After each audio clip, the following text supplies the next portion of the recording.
I'm Brandon Fugal. I'm the owner of Skinwalker Ranch, the most...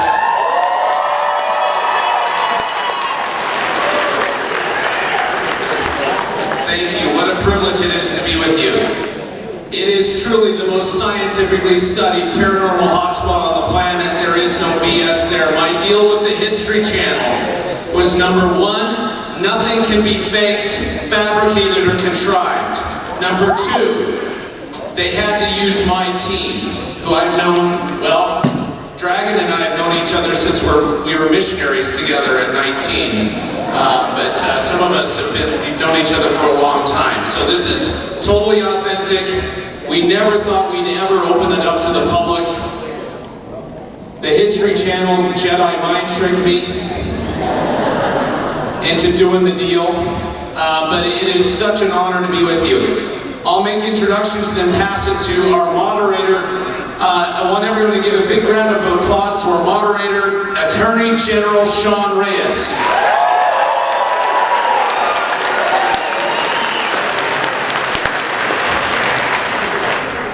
Bryant Dragon Arnold.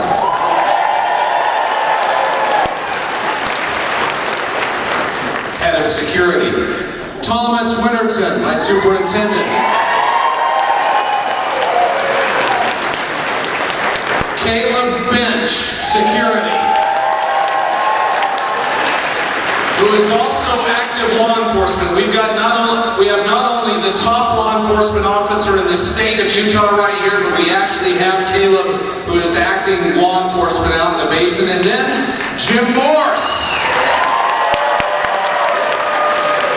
Jim Morse, the most interesting man in the world. It doesn't really come through on television, but Jim is, he was my first client in commercial real estate when I was 18 years old back in 91. And you guys remember that, those advertisements for Dos Equis, the most interesting man in the world? They actually based it on him. He's the only person that I know that can claim that he's smoked pot with Bob Marley, hung out with Hugh Hefner in the grotto at the Playboy Mansion, done deals with Stan Lee of Marvel fame, and he's done for treasure. So, incredible guy. But it's such an honor to be with you. We look forward to giving you some revelations, hopefully, today. Thank you for being patient and waiting. And gosh, what a true honor to be with you. So, oh, that's right. Guess what? We have our chief scientist and principal investigator, Eric Bard. Can we bring him up? I think he'll be joining us. He is sitting right now in the command center on the ranch, monitoring that strange stuff going on right now. Can we get him up? Let's see, yeah. Eric is tireless. I mean, a lot of people don't know this, but this is a 24-hour, 7-day-a-week, 365 days a year investigation. Even when the television documentary cameras stop rolling, the investigation continues. Eric, I don't think, has hardly left his post since last year. He was there on Christmas Eve. Sadly, he was there on New Year's. I mean, the guy is vigilant. But let's see if, do we have the ability to pull him up? We're working on it. Technical difficulties. Good. Well, as soon as you can get him teed up, there he is. Oh!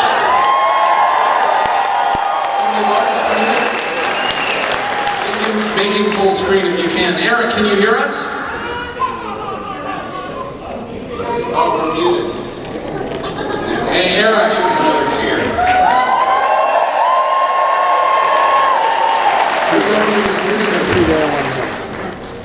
There he is. All right, but we got to make sure, is the audio working? Eric.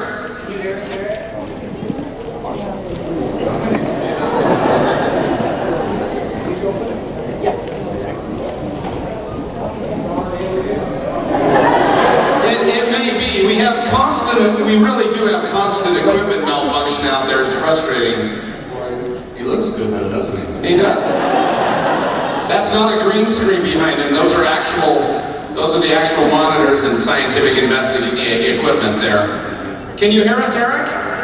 Give us a thumbs up. Damn it. Someone's fired. Well, we want to dive right into it. So while Tom is trying to work to see if we can get Eric live here, I'm going to turn the time over to the Attorney General who will be moderating this discussion. And if we have time, I want to open it up to Q&A. So you can ask us anything. Some things we may have to hold back on just because of our agreements with the History Channel and the ongoing project, and some is classified. But oh, where's some of this stuff? Are these all songs? Yeah, don't throw them. When they come up to ask questions,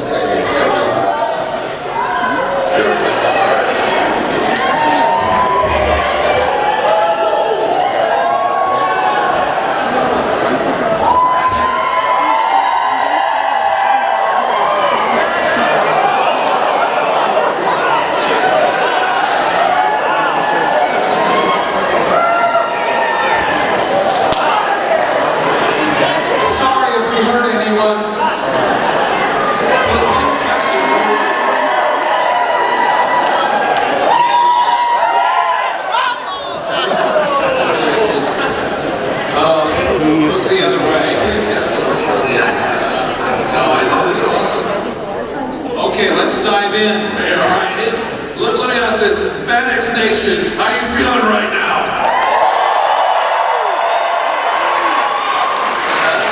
That's pretty good.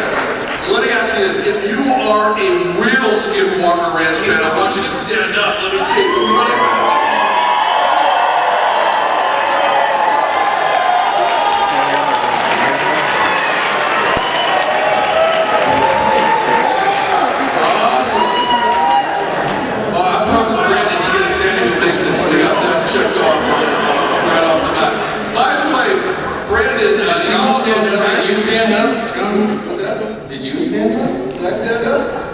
Okay, all right. There's Eric. We got the board. We got Shakespeare on. Oh, still not. I tell you, the government is always messing with stuff. The feds, not us. Testing 1, 2, 3 or something like that. Hey, while we're doing that though, Brandon, is it cool? Because everybody knows Dragon's nickname. And we have nicknames for some of the other characters up here. I just wanted to share with you. Most of us call Brandon Fugal the Tony Stark of Utah. Is that pretty accurate? You think that's cool?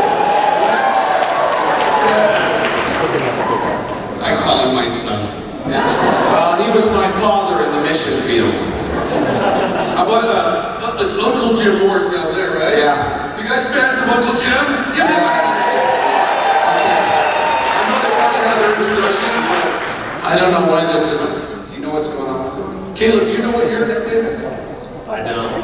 Oh, we've got lots. Caleb's nickname is Press after his name. Caleb Bench Press. That's so Caleb is the muscle behind my mouth. That's what I call him. He's law enforcement, so he's yoked. Thomas Big Country Winterton. That's not what. Well, yeah, Caleb is the muscle behind Dragons. Should I say it? Resting bitch face? No, it's permanent. It's permanent bitch face. That was the one key qualifier for head of security.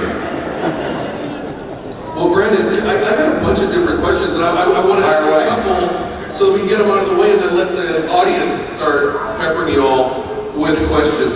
So, first question, and any of you can answer this. Have you ever been summoned to Washington, D.C. to report on any of your findings? So I have. A number of years ago, after our investigation ramped up, I was surprised to have Senator John McCain's Chief of Staff reach out and summon our team, Eric Bard, up here on the screen that we can hopefully hear from here shortly. But we were summoned to give testimony to key officials relative to the reality of the investigation and the phenomenon at Skinwalker Ranch. The reality that we are not alone, that reality is much more complicated and sometimes sinister than it may seem. And that we were, for the first time ever, conducting a privately held scientific investigation, deploying millions of dollars in service to documenting and advancing the truth relative to everything from UFO phenomena, bizarre cattle mutilations. There are over 10,000 documented cases of unexplained bizarre cattle mutilations, probably one of the greatest mysteries of our time. We've had that happen out at Skinwalker Ranch, unfortunately. Oh, have we got you, Eric?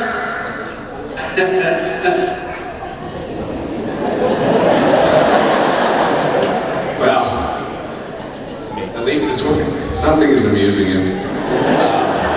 But anyways, yes, so the answer is our team, Aaron, Bard, and I principally, along with the scientific. Can you hear us, Eric? That's very resourceful. Do we have contact? Eric, are you with us? His nickname is Shakespeare, he's the Bard. Hey, let's give Eric one more round of applause so he can hear it.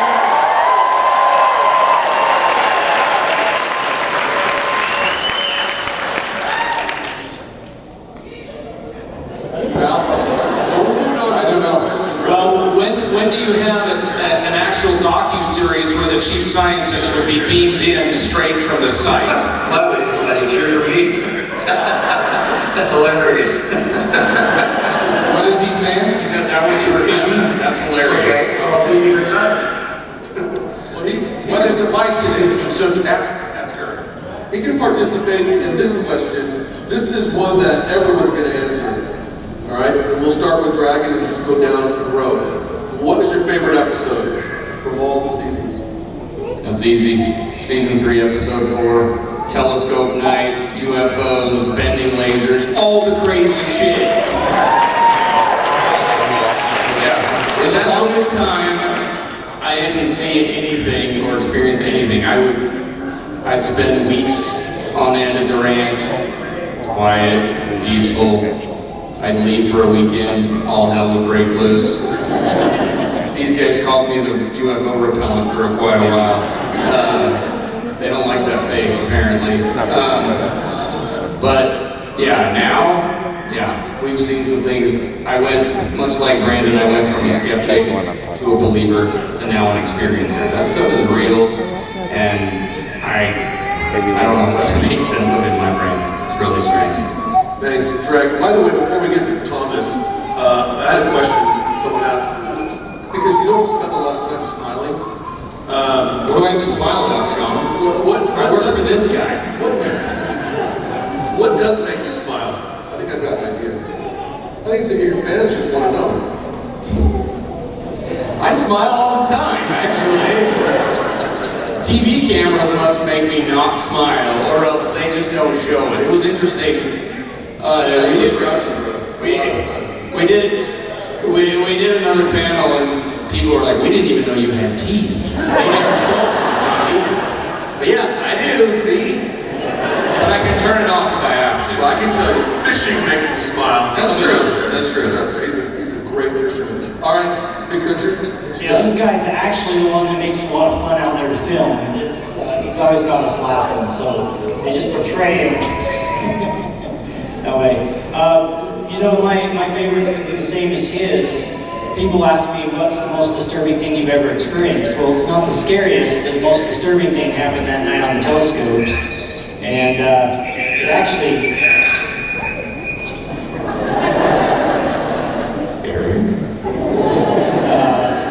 It actually didn't show on the episode, but after the telescope experiment was over, we heard ourselves being broadcast again over those airwaves, and we made them turn all our cameras off, which is why you didn't see it on television, because we wanted to be sure it wasn't us that was causing it, and turn all the cameras off. Just like that, we could hear ourselves broadcasting still at 1.6. Just our team. We had other people there, nobody else, and we walked away from everyone, things like that, and it was our core team. For whatever reason, our voices were being broadcast over that 1.6. So it was... I went home feeling extremely violated. Like, are they listening to everything I say everywhere I go? So it was definitely that episode. Hey Tom, quick follow-up again before we make it down to Caleb. What happened to the cow? It died. Tom, it's for Tom. Which cow? The cow. It got sick, took it off, and it died. Oh, no. You mean season 1 cow? Oh, she lived. Yeah. Still there. The interesting thing about that first cow that died is that nothing has touched it since. Not to be gross, but not even the maggots. Like nothing touched that cow. So I've never seen an animal die and not seen even maggots. It was too Normal decomposition. nothing. And we had another skunk that died there at Homestead too. We don't know what happened. It just in the middle of it just died. A big adult skunk, and it didn't decompose either. So I don't know what's going on. We actually had another scientist come out whose specialty is decomposition, and he said that the skunk itself had 3 separate stages of decomposition, and there were things there that could not be happening. And those are his words, so he was really excited. He was like a little kid. Well, and I think it's important to note, we had the Utah State veterinarian from the Department of Agriculture come out to the ranch to inspect this cow that had not only died under mysterious circumstances and had not been touched by scavengers for, well, at that time, over a year. No scavenger activity had even touched it when he came out to look at that animal. And this is the #1 vet in the state of Utah. He said something was not right. Something was seriously wrong and disturbing. So much that he ordered tests. He ordered full toxicology tests to see if this had been poisoned, if there was something that was repelling, if there was a natural explanation for that cow's death, which also coincided with the UFO.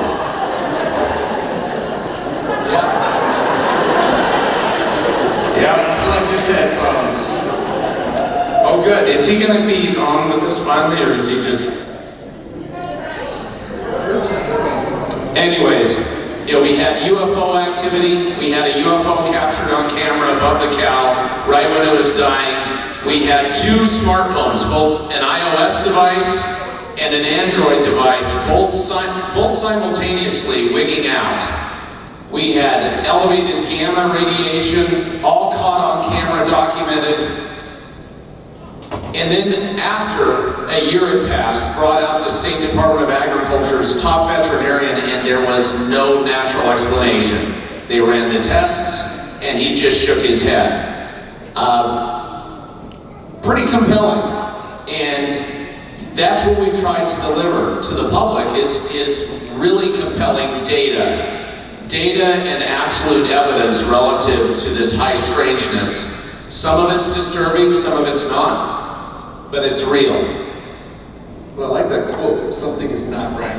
That should be on one of our shirts, too.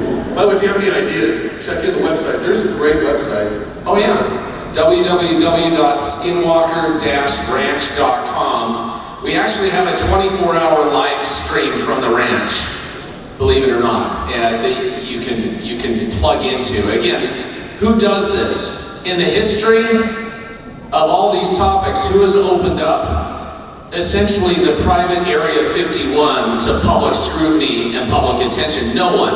And I don't say that boastfully, I say that as a proud father, as a steward of this effort.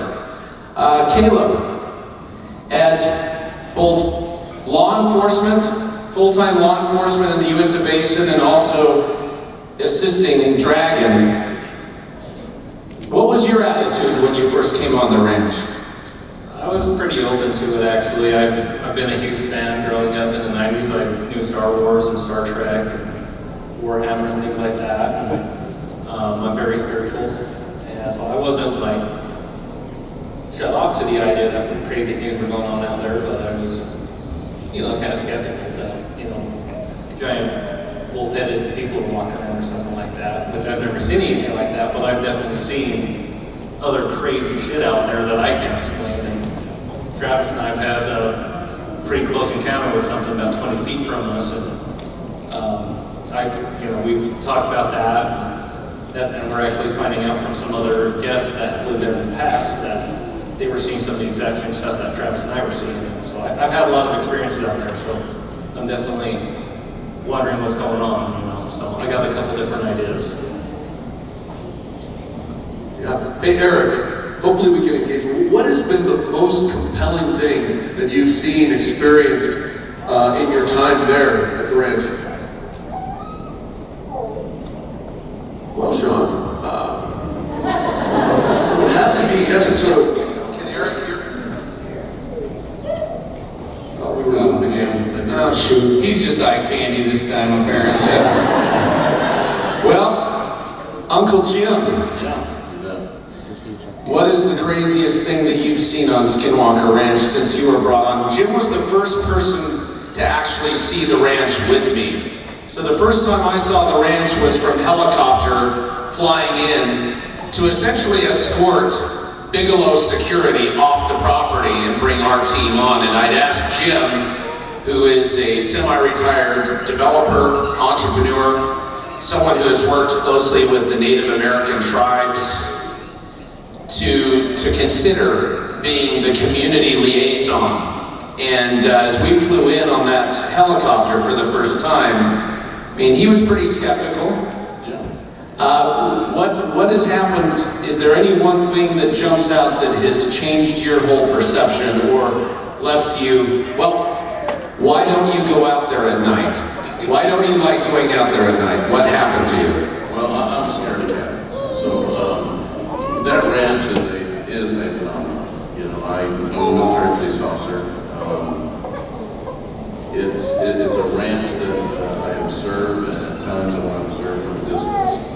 I watched that evening when we had the rabbi out there change the cadence, the rhythm, the frequency out there from his chanting or reading this Bible, I guess you'd call it.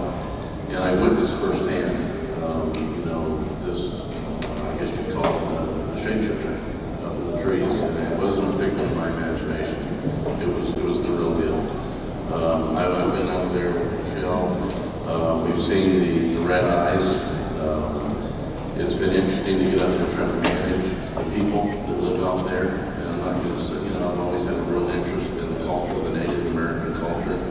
You can call it superstitious, but for whatever reason, the entity, I call it out there, is real. It's one that if you're not respectful, you don't ask permission, it can attach itself to you, and it did me last year. I always thought, I'll go out there, I'll ask permission, I'll approach things, treat people like they want to be treated. Last year, I don't know what happened, but I dropped my guard and it caught my Achilles heel to the point that when I got back, I'm an ex-veteran, doing that Vietnam era, special ops guy. I thought I was pretty insulated emotionally, and for whatever reason, it caught me off guard to the point that I felt the need to go get some counseling, to be completely frank with you. So that ranch is something that I do not take for granted. Try to insulate myself emotionally when I go out there. Fortunately, we've got an exceptional group that we call family out there that we are concerned about each other's well-being. But I find the basin, I'm not a skeptic. It's what, as I say, it's not for the faint of heart. And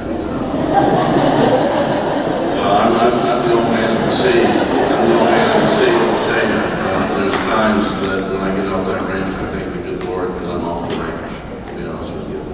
So it's things I don't take for granted. A lot of things going on out there in regards to the science that is way above my pay grade. But when from the spiritual. It has touched my soul from time to time, and I'm very humbled by it. So I don't know if that answers your question, but I embrace that ranch with baby steps. Well, Jim, look, that makes a lot of sense because you were the first one to go out to the ranch, and of the panel, I was the absolute last one. I only made my first trip a couple of weeks ago out there for a lot of the same reasons you're talking about. I literally think you guys are risking your health and a lot to be out there. So hats off to you. I love what you're doing, but I love it from afar. And now I want to open this up to the audience. I want to say one thing real quick. You got to realize Jim says he's a scaredy cat, but that's complete BS. Because you're talking about somebody that was a military police officer, and he's confided in me some of the situations that he's been in. And I'll tell you, this guy's been to hell and back. And so when he's telling you that the ranch has had that large of an effect on him, you need to realize, he downplays it, says he's a scaredy cat. That is not true. This guy has served his country, and he's been in places that will give the rest of us nightmares. So that gives you some context.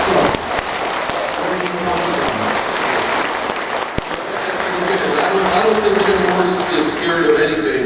You're right, Tom. I don't think he's scared of anything, but there is a very healthy respect for the forces that are not explained, and we appreciate that. So now we want to get to audience questions, and we want you to feel free to ask them anything. There's nothing that is off limits. I've got that from the chairman himself. So if you want to step up to the mic, I don't know what the protocol is, but come on up, young lady right here in the red. Go ahead and tell us your name. My name is Samantha. Samantha, all right. Fire away. Actually, it's for Thomas. I was wondering, how is your head? Have there been any other incidents or anything like that? That's why we're showing it to you. How's my head? It depends on who you ask. If you ask my wife, she'll tell you there's something wrong with it. I actually, I've been very blessed. I feel like I've made pretty good recovery. As you've seen on the series, I've had a few times where I've started to have minor occurrences. I think it was season 1, when I started to feel that back there. It wasn't that the pain was bad, it was where it was at. It was the exact same spot that the pain started the first time. So that scared me a little bit. But I'm doing good. The only thing that I notice is my short-term memory has suffered because of it. And I've got some missing time that I can't account for that I continue to find more of. You don't know you're missing time until people let you know that you missed it, right? And so there's days, time in my past that people come up and I have no recollection. So that's a little bit disturbing. But other than that, I'm good. That's good to hear. Thank you. Thank you, Stephanie. Appreciate it. I understand non-disclosures and all the things that you guys can't talk about. Why? If you had to put a percentage rate on what you've learned, what you know that you can't share, what would that number be? Well, kind of makes me think about the original question of what my favorite episode is. It hasn't played yet. Yeah, just to follow up on Caleb, there are things that have happened in just the last few weeks that won't be revealed or shown until this next year that exceed anything that we've experienced in the past. I'm getting like goosebumps thinking about what it was. But I think to your question, we're not like holding the good stuff close to the vest. I mean, honestly, I think that's kind of where you're going with that a little bit. Brandon made it abundantly clear that he didn't want to, hide things. He wants. I mean, it was his forum. Along with our insider website that we have, there's a shameless plug that we want people to know and understand what's going on with it, what we can, but it's all going to be revealed. Like there's no dino beaver that we've kept hidden, buried somewhere that we're saving for 10 seasons from now. I mean, it's disclosed as it comes, but what they're talking about is we're currently in the process of filming season 4, right? have happened that all I can say is just stay tuned. My name is Chandra. Basin is near and dear to my heart. My grandparents are from out there, and I lived out in Ballard for about 4 years, back in the aughts, and I have my own stories of what happened, things that happened at my mom's house where I was living. And I'm wondering how far out you have gone from the ranch in looking for phenomena. That's a good question. Jim? Yeah, Jim, come. We have been all over the basin. This fourth season, we actually filmed out in 9 Mile with a 31-year-old veteran, a Navajo veteran, go out there. I find that the basin, in general, there's a different frequency out there. And everybody, you talk to 3 people, and 2 out of 3 people have got a story. So, as I say, we're just smoke, there's fire. And, Michelle has had personal experiences out there also. As we've gone in there, as we say, we shake hands and kiss babies. And we did that for the first couple of years, which I was particularly down to have out there. So we could play with each other as opposed to some guy sitting in a coffee shop trying to be nosy. People thinking this guy's a voyeur, what's he doing? So it worked out very well. There's a lot of reality out there that, again, makes me very nervous. And we welcome and embrace stories. We welcome after this to come up to me, I'll exchange a number with you, and we can have a conversation.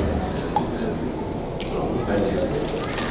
I responded to a couple calls that were strange in nature as a sheriff's deputy for Duchesne County.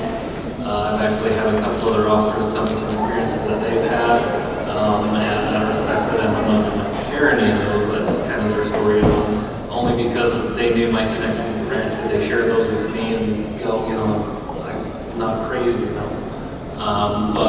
then I've been told by other officers, hey, like I received a phone call from another deputy a couple weeks ago talking about something that he responded to, and it was an orb at this lady's house, very similar to kind of what, if any of you remember, the deputy that was on the season last year responding to.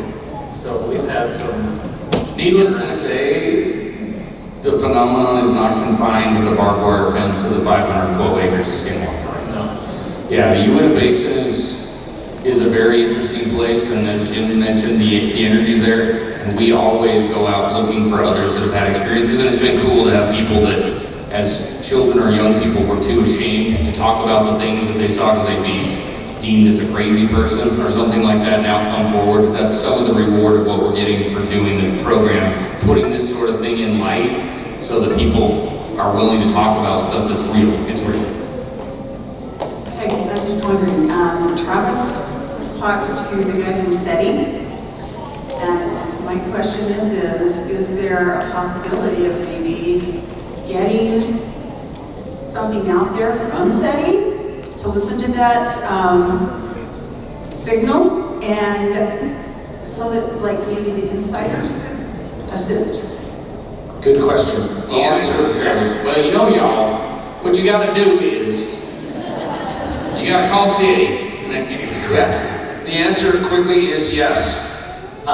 We've also offered to partner with the Galileo Project out of Harvard. Harvard professor Avi Loeb, who has launched the Galileo Project to study this type of phenomena, has met with me, and we plan to collaborate and have an installation at the ranch. But you're about to see things get so much more advanced in the months to come.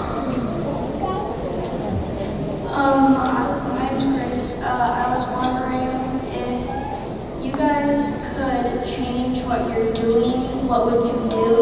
And would you rather do something else? Or would you rather trade something that you wanted to do as a child or what you're doing now? I know what Eric would change. He'd make the TV show go away and just leave him alone. He hates it. He hates it. He hates it so bad. No, you know what? Honestly, I love what I do. It's a pain in the butt. It's a lot of work. But Skinwalker Ranch is a special place. It's probably my favorite place on the planet. As messed up as that sounds and as spooky and crazy as it can be, it's also probably one of the most peaceful places I've ever been. The energy there is special in doses. But no, I wouldn't trade this for it. It's Stranger Things for real. Truly. I'm tougher than Hopper, I'm just saying. I'm Bella, and I was wondering, like, what was the moment that you guys realized, like, you really aren't alone? The moment for me was October 14th of 2016. After 6 months of owning the property and not seeing anything unusual or feeling anything unusual, flying in a helicopter, meeting with the team, and being skeptical, having never seen a UFO, a ghost, or an orb, or anything of the sort, on that day, everything went haywire. And to not only see equipment malfunction, my iPhone drained from 80% to 0 within a matter of minutes, and then to see right in front of me with multiple witnesses sitting right there with me, a UFO, a flying saucer, 40 to 50 foot long, silver grayish disc in broad daylight above the mesa.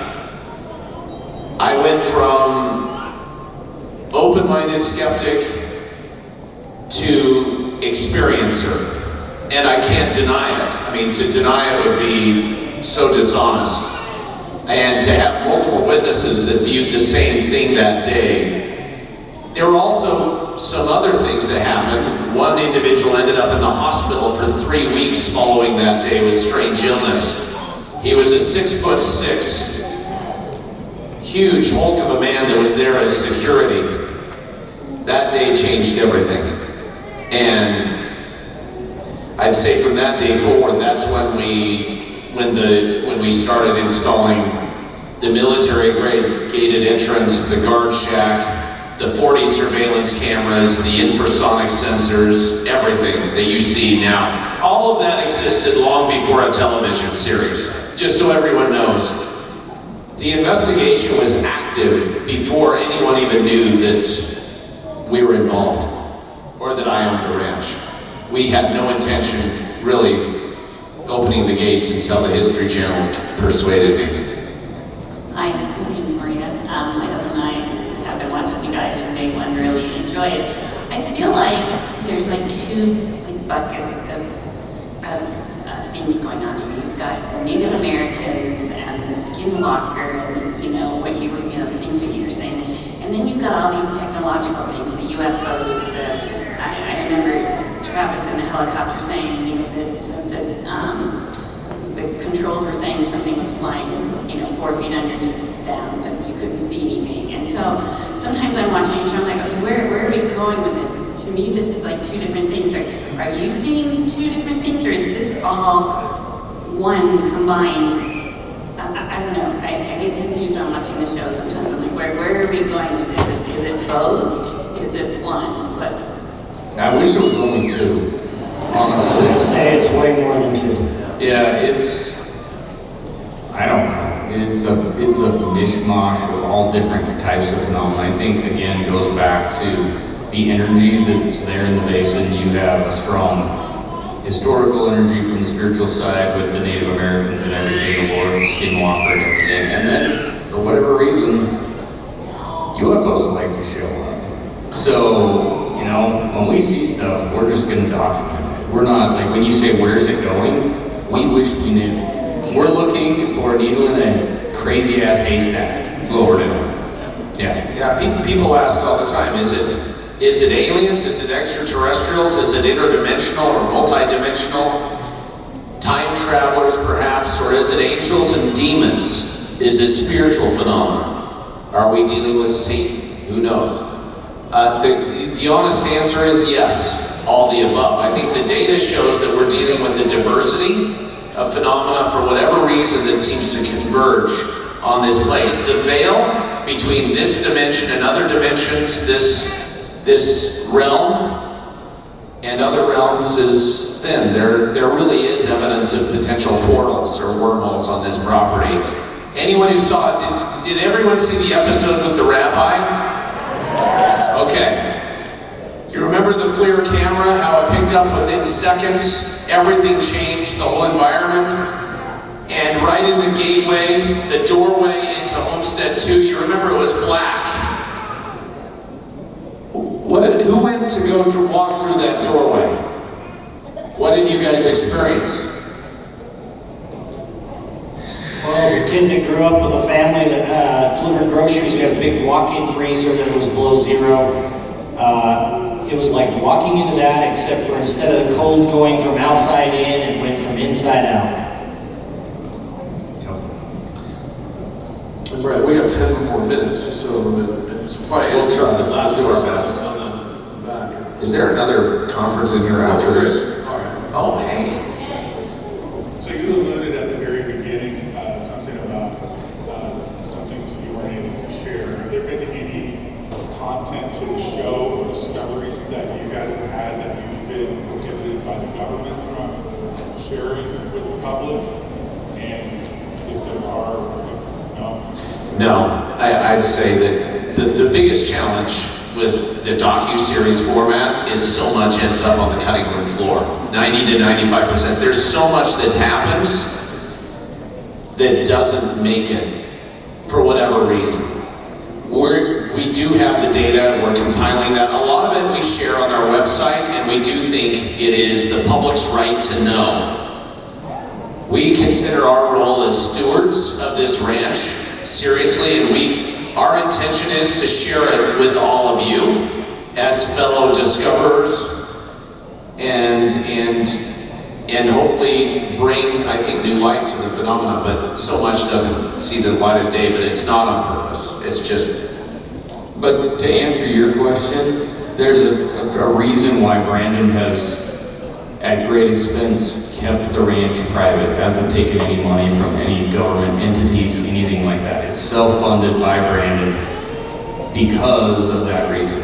You know, the answer is no. Government hasn't stopped us to share anything. I will not sell my soul. And I have yet to take a penny relative to the series.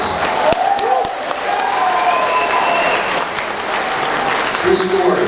I have donated all the proceeds that would have come to me from the docu-series to charity, scholarships, and really pouring it back into the work. Why? I don't want anyone questioning the integrity of this work.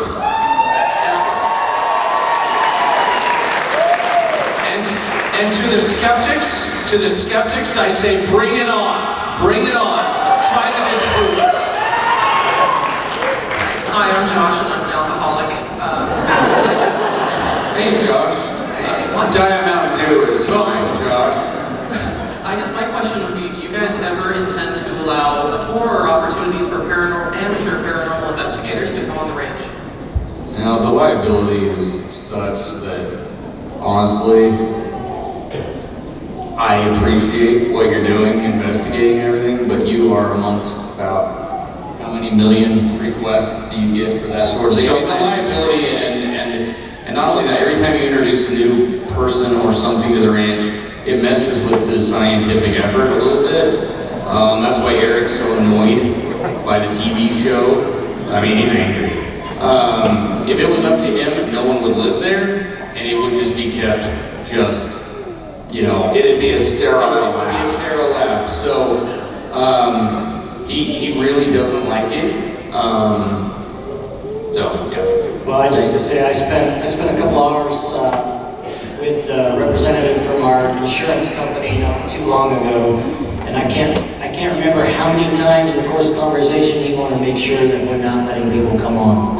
Yeah, well, and to follow up on what was a very good question and what Dragon said, we've had so many people end up in the hospital with mysterious illnesses and injuries. that are real, that are serious. Yeah, we have to be very cautious. Please. Okay, my question really is with the episode of when you brought in Ariel Marzak in, was there anything that like totally freaked you guys out that like wasn't caught on camera with that episode, or?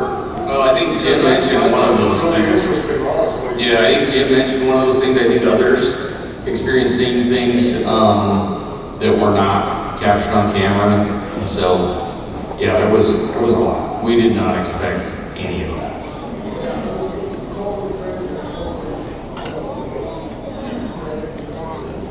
It was real deal. Young man. From Boston, and I was wondering.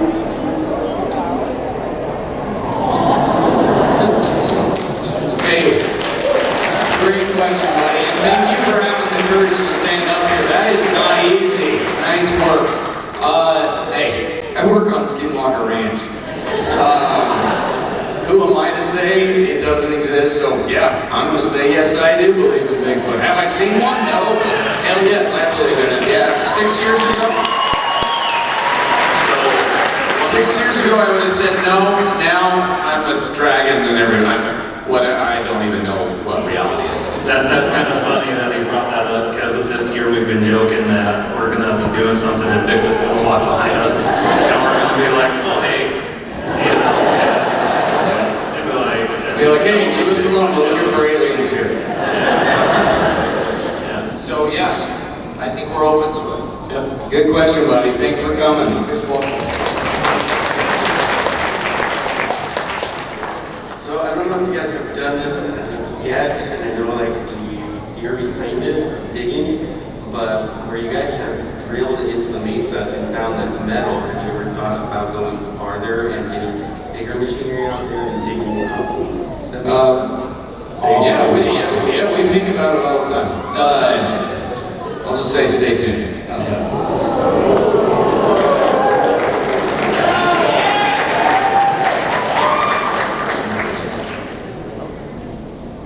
Hi, I'm Betsy. I'm a microbiologist, and I was wondering if you've ever had anybody doing soil samples for the microbiology, looking for radiation-loving anaerobes or anything like that. Yeah, the first thing I did was engage to have soil studies done. Didn't see anything unusual. I was convinced that there was a natural explanation for everything that was reported to the ranch, that it was nothing more than an adult scientific snipe hunt that had been had for decades.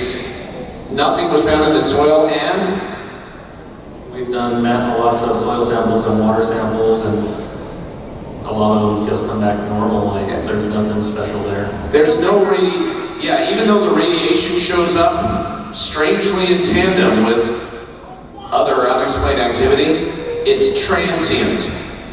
It's not fixed to one place, it comes and goes, but there's no toxic waste or anything of that nature. That ranch has been given a clean bill of health from scientists, and we're talking third-party companies that have come in to test it, and that's one of the things that leaves us just baffled. Thank you. Really quickly, are you able to just say hi to my daughter Trinity? She wasn't able to be here, and she's a huge fan. Who? Hi, Trinity. Hey, Trinity, what's up? Thank you.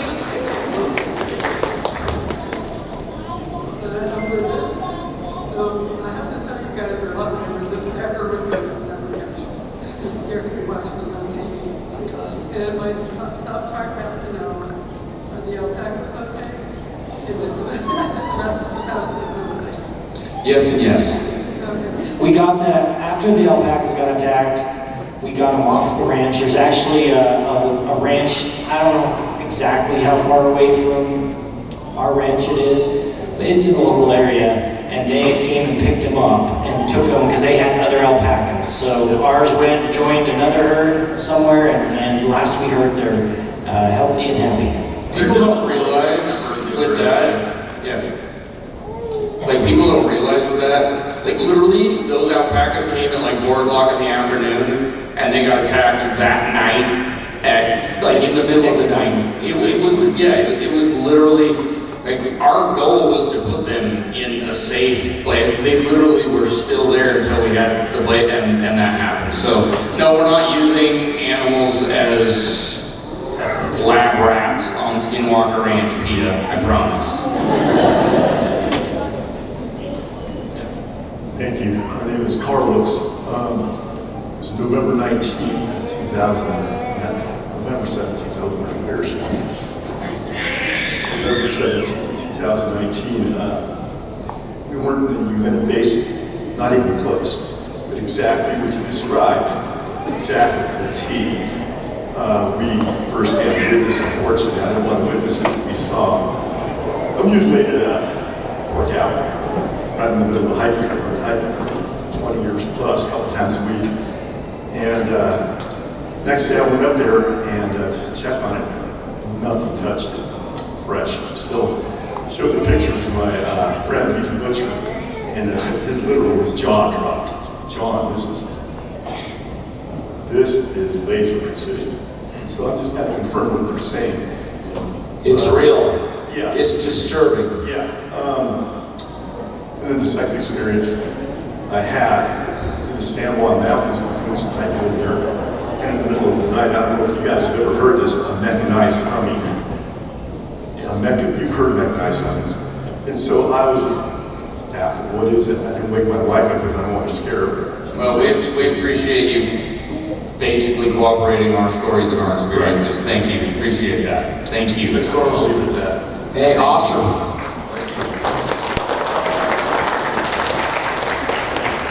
Bring it on. Hey, I just two questions.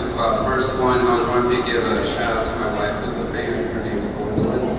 Hello. Hey, Gwendolyn. Yo, Gwendolyn. Thanks for watching. Welcome from Skinwalker Ranch. We love Chris. Thanks so much. And I was wondering, could I get a picture with y'all real quick? Sure.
And it turned out it was somebody doing a survey, but we've seen that type of aircraft come across even last year that looked like a government G5 that was privately chartered so that they didn't have to disclose the information as to what they were doing. Yeah, I actually didn't see anything ahead of time that you guys were going to be here, so it was like a really big treat, I guess, that you guys were actually here. And I'm from Sacramento, so like I'm new here, so it's like, damn, like not only do we get to see you guys, but you guys are locals to us as like a community. So I just want to appreciate you guys for coming out. Welcome to Zion. Thank you.